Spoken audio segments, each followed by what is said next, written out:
Yellowstone's one of those places that has so many natural wonders. Like everywhere you look, there's something intense happening.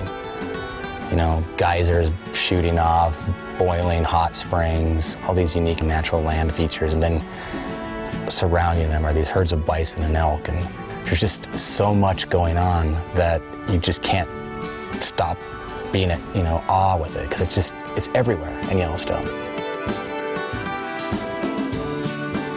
My favorite place of all the places I've been across the planet to film wildlife is Yellowstone National Park, without a doubt. What's really special about being in Yellowstone and watching a bison or watching a bear and cubs is there's just something timeless and almost eternal about it. You know, you're watching that bear play today, and 1,000 years ago the same thing was going on. So it's one of those rare places where what you see today is what's always been there. It hasn't changed.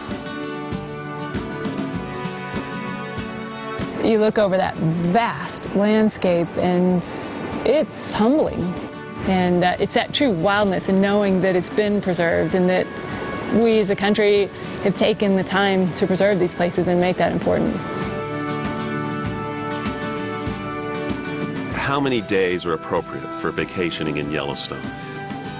As many as you have, because every day will bring these new events, new light, new people we share it with, new animals on the landscape interacting in ways we've never experienced before.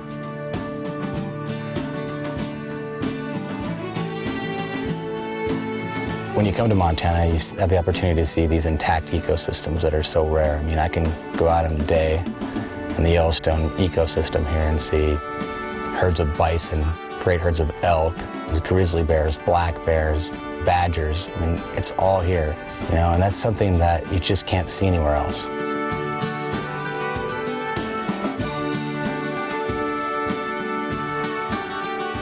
But for me personally, I've always been drawn to the park because of kind of something more. It's a place my dad took me when I was little, and it's always kind of been this kind of mythical place for me. When I was a kid, living back east and playing out in the woods, I kind of always dreamed of being out in the mountains and the Rockies and bears, and Yellowstone kind of is all of that in today's world. It's an Eden, and so for me, I'm just kind of drawn there. It's this last untouched place in the southern Rockies.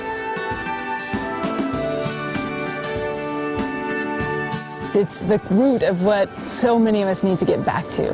We don't necessarily need the hustle and bustle that we're all constantly find ourselves running around, caught up in. And when you can find that kind of quietness and solitude and nothingness, that's everything. These are the mountains and the trails and the rivers I want to take my kids to.